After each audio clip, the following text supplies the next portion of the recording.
Fala, meus cinéfilos e minhas cinéfilas, eu sou o Lucas Peraro. E eu sou o Nuno Tavares. Está começando mais um episódio do Cinetalk Podcast. Hoje, Nuno, falaremos sobre um tema complexo, que dá para ali a gente trabalhar várias vertentes, a ascensão de alguns cineastas aí novos, né, independentes, alguns, outros já em grandes estúdios, mas também falar um pouco sobre essa pressão que é colocada, né, sobre esses novos talentos, que às vezes conseguem corresponder, mas muitas vezes também deixam a desejar e acabam sendo triturados ali pela indústria hollywoodiana e não conseguem mais trabalhos para o futuro, né, ou ficam meio emperrados ali em algumas coisas. Então, enfim, é um tema interessante da gente falar, né, nesse sentido, porque a gente tem alguns exemplos aí de cineastas que começaram assim como grandes promessas e acabaram não atingindo todo o potencial que era colocado para eles. Aí, o primeiro nome assim que me vem à mente é o Shyamalan, né? Que surge ali no final dos anos 90 com Sexto Sentido, depois o Corpo Fechado já no começo dos anos 2000, faz ali também os Sinais. O cara começa com uma sequência muito boa de filmes e era colocado ali como um novo Hitchcock, um novo Spielberg, todo mundo falando que ele ia ser a nova sensação de Hollywood.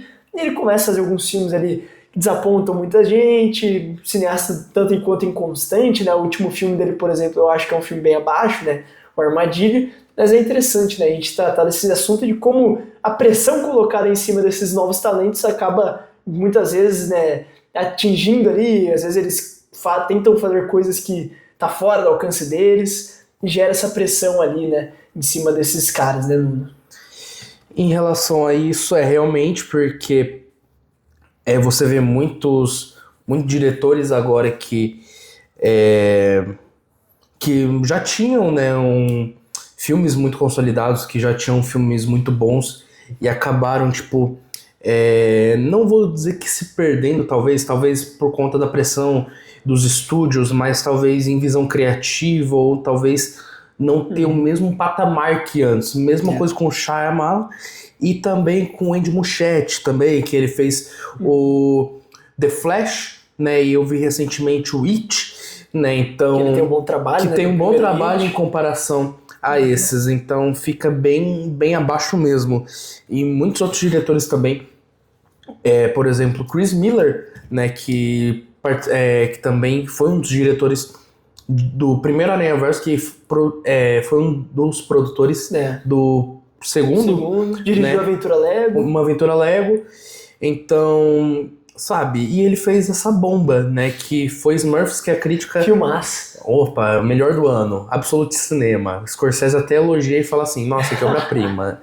Mas, enfim, são coisas bem desapontantes, né, como você disse, né, o próprio Shyamalan, ele já estava fazendo filmes um pouco mais independentes, né, O Corpo Fechado também, nesse sentido, filmes muito bons, aliás. E aí você vê os últimos trabalhos dele quando ele retorna, né, da pandemia, quando tipo, os cinemas estão voltando, né, que aí ele fez tempo. Dividiu bastante, né, as opiniões. Os filmes dele são bem divisivos, mas é muito abaixo a qualidade entre eles. Aí depois vem Batem a Porta, que eu achei um porre do caralho. Eu acho que ele começa interessante, mas depois ele se alonga. Os filmes começam bem interessantes, só que os plots... Ele sempre tem boas premissas. Sim, né? sempre. Ele é um cara original nesse Porém, conseguir trazer tudo muito artificial.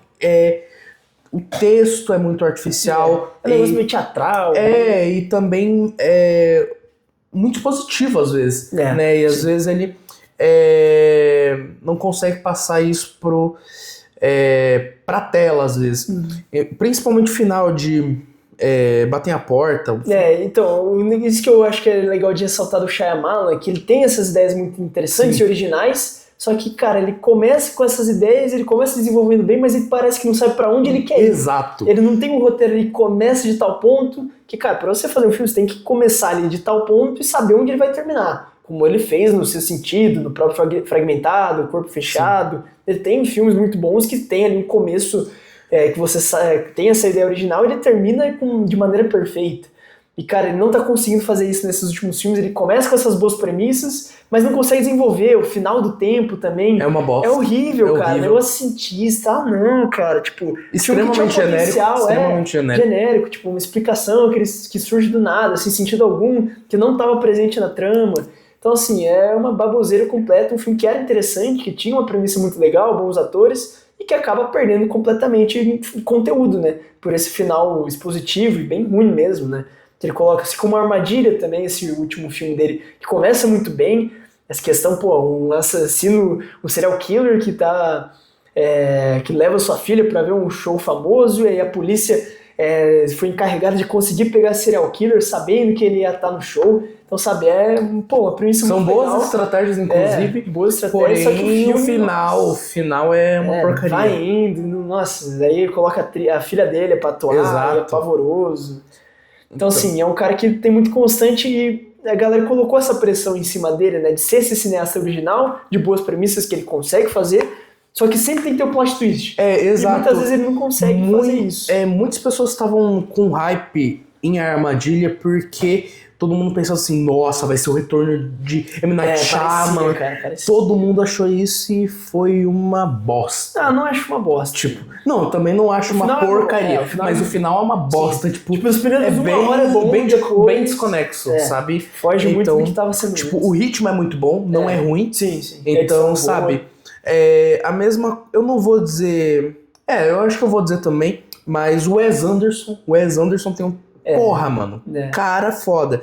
Eu gostei um pouco do humor de Asteroid City, porém esse último trabalho que ele fez é muito repetitivo, é o mesmo filme que ele vem fazendo já há 4, 5 anos. Então, é exatamente a mesma coisa. French Dispatch também é muito parecido. Muito parecido. E ele não tá saindo dessa forma. Não tá renovando. Ele não tá reciclando os temas, é sempre a mesma coisa, parece. Então, apesar de ainda me divertir. Sim, os filmes dele são divertidos, tem um humor ácido, porém tudo a mesma, paletas parecidas, ângulos de câmera parecidos, isso não dá pra negar, porque a identidade visual dele é ser simétrico, porém... Não, e das cores também, ele sempre manteve em toda a carreira. Porém, os temas são muito iguais, tipo... os temas meio desconexos, né, que tipo, não levam pra lugar nenhum também. Não, sim, mas... Especialmente esse último. Porém, eu acho que é tudo mais do mesmo, né? O estilo dos filmes e... Um que ele fez recentemente, que é bom, são as curtas que ele produziu pra Netflix, lá, baseados nos livros do Roald Dahl. Ele fez o Incrível Mr. Sugar, fez Veneno, alguns filmes bem legais que tá na Netflix. Esse vale a pena, porque combina muito bem o estilo dele com histórias que já existiam, então isso funciona muito bem. Gostei desse, mas histórias originais ele tá pecando mesmo. Tá muito.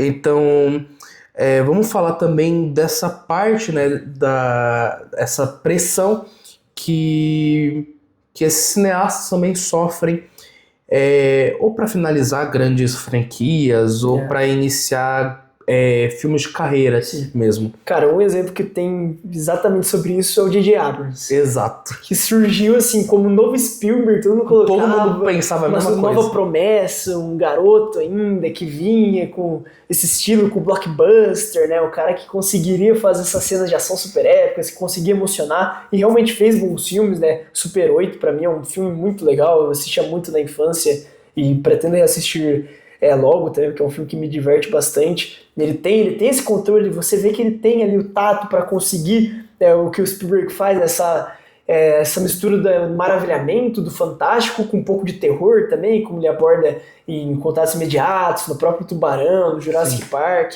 É algo que o J.J. Abrams conseguia fazer muito no começo da carreira, mas depois ele partiu para as grandes franquias assim, fez umas Ele fez... Tipo Star Wars, O Despertar da Força, que eu até considero razoável. É um bom filme, mas é uma cópia descarada de Uma Nova Esperança. Inclusive, a gente já falou isso no nosso episódio falando sobre o universo de Star Wars. Sim. Então, sabe, ele até foi bem, só que depois botou o Rian Johnson.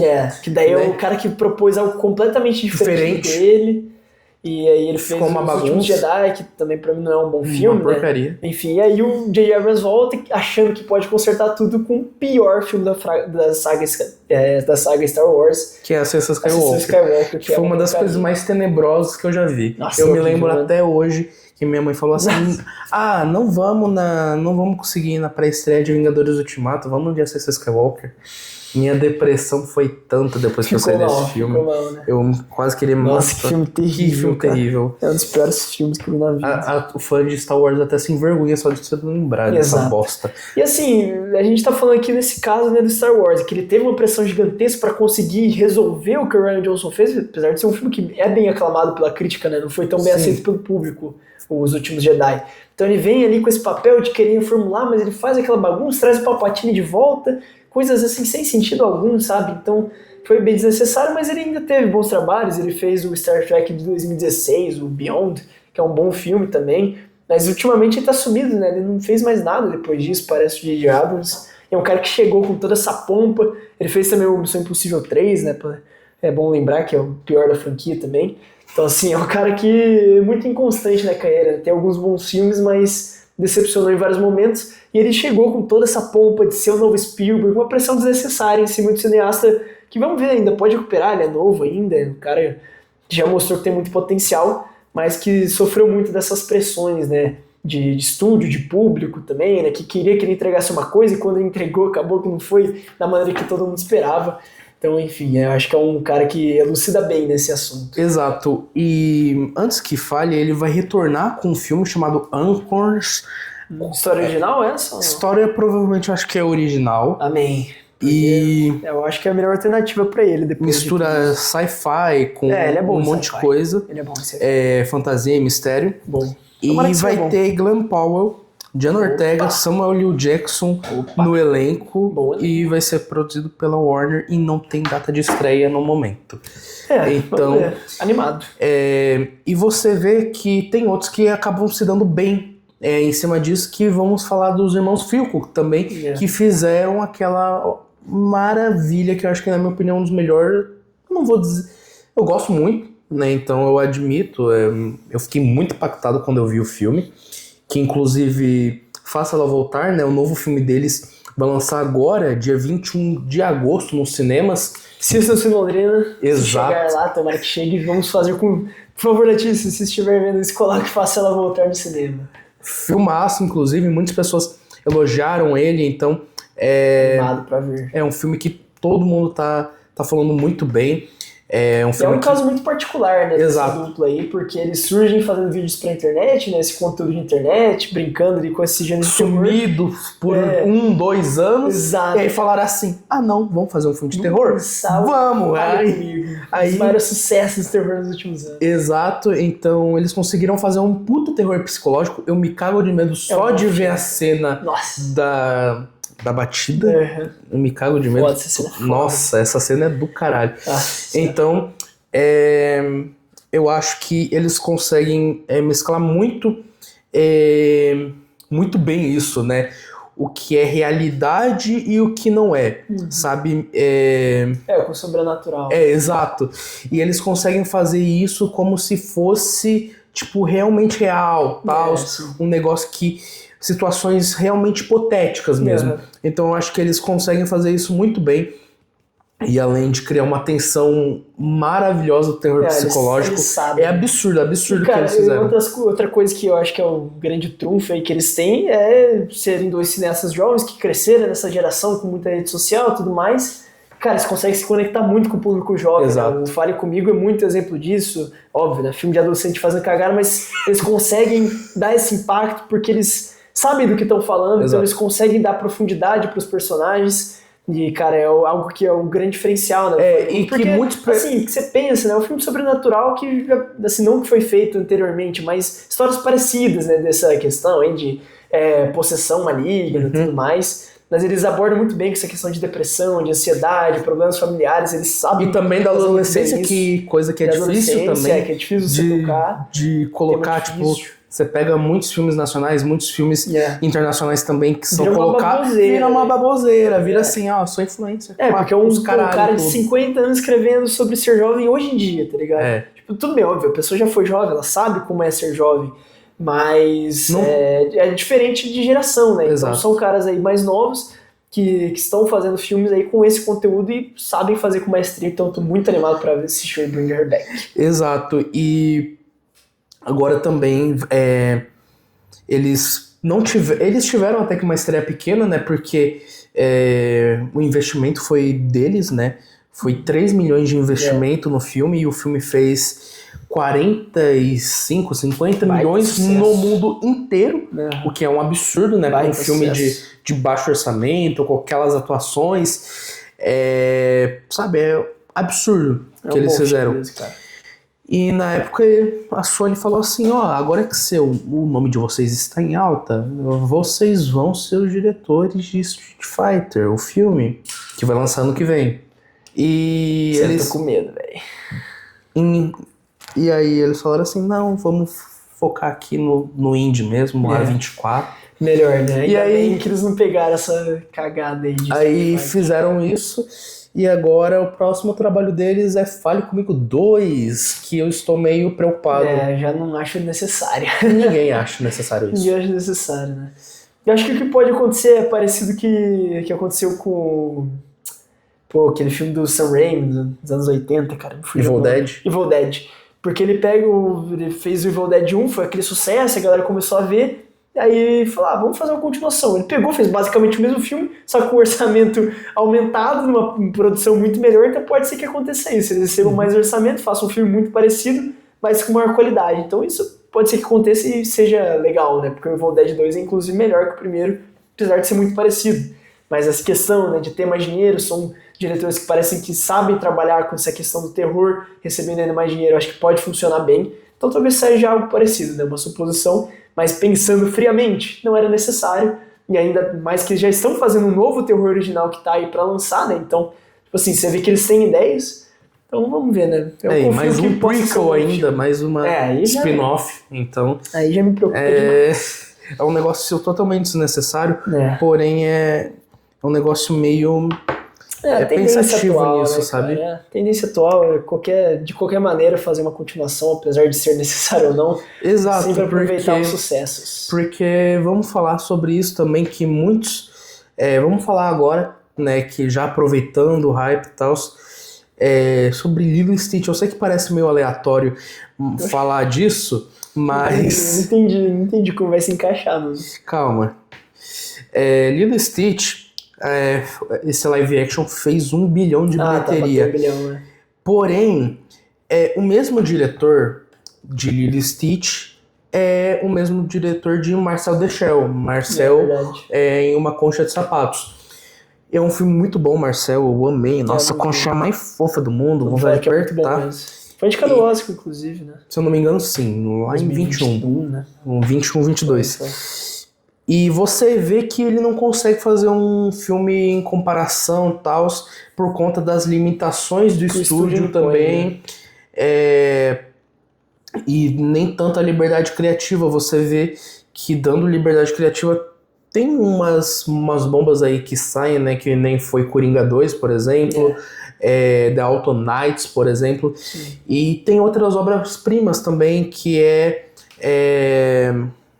Pecadores. Né? Então, os próprios filmes do James Gunn sempre teve muita liberdade pra fazer. Então, os 3 Guardiões da Galáxia, agora o Superman, né? Um cara que sempre teve essa autonomia pra trabalhar mesmo nos grandes estúdios e continua fazendo seus grandes filmes, né? Exato. Mas tem o contrário também, porque, por exemplo, os irmãos Russo fizeram excelentes filmes, né?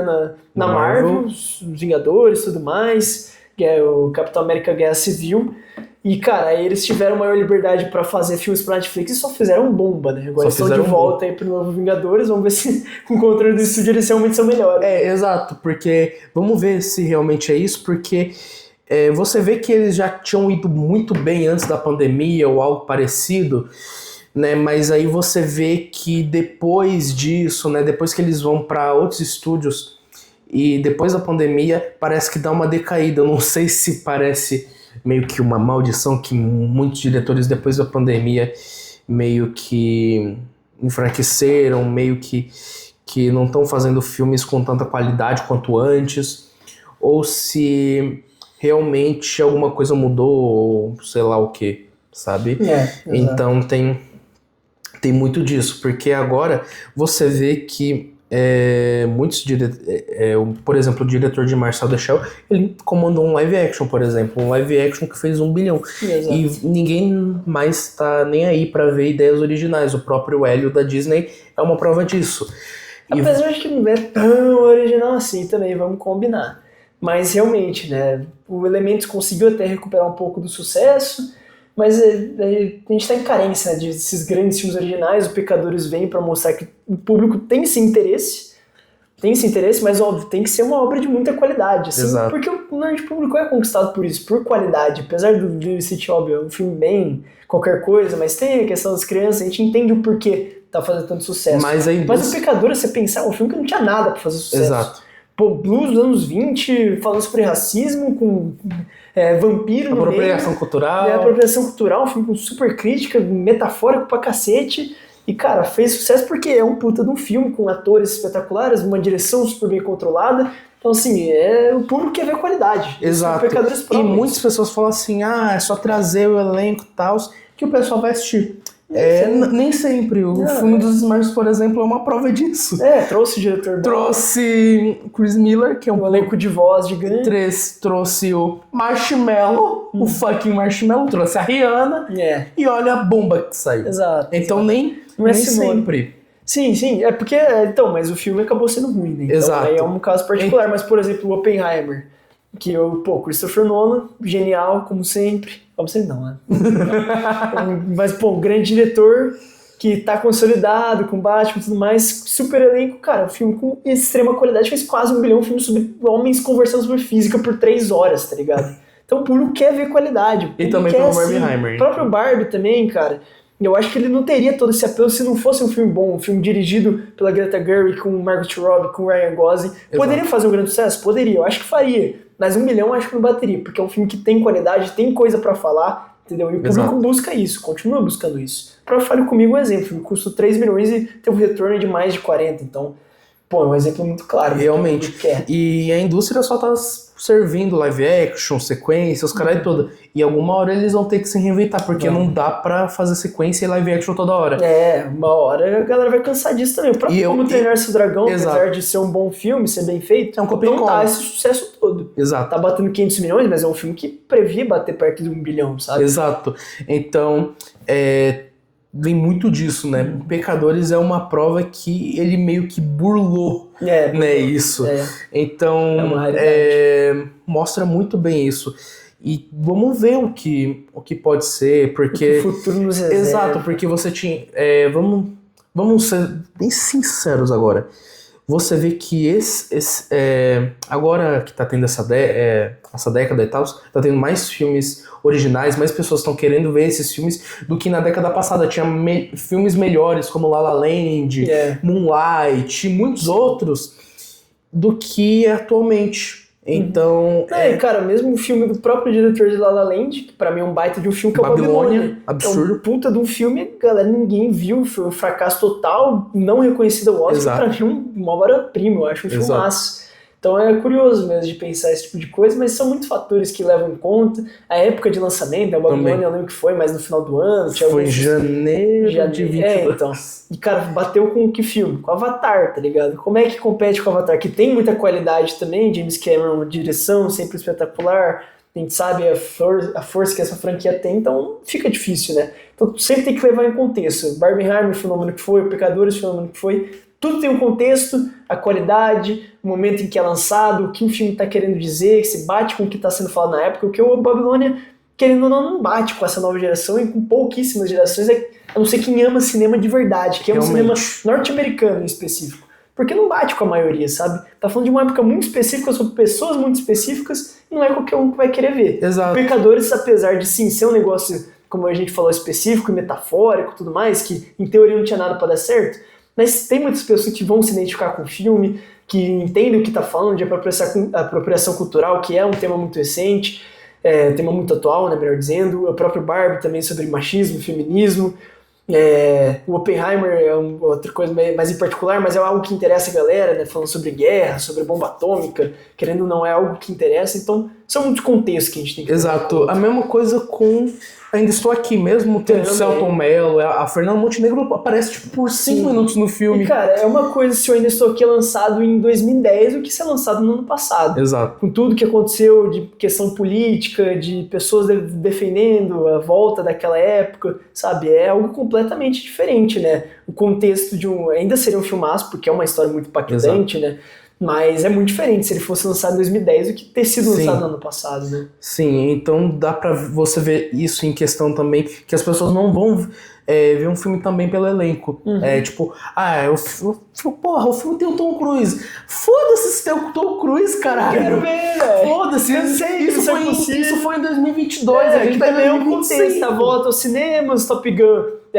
Pegou a nova geração, porque tava ali os gostosão na praia, o Glenn Powell e tal, a galera lá a mulherada ficou louca, os homens também, né? Vamos ser justos, porque, pô, aquela cena da praia, os caras são foda, né? Só os fortão. Absurdo. Mas tinha um apelo também nostálgico de quem cresceu nos anos 80.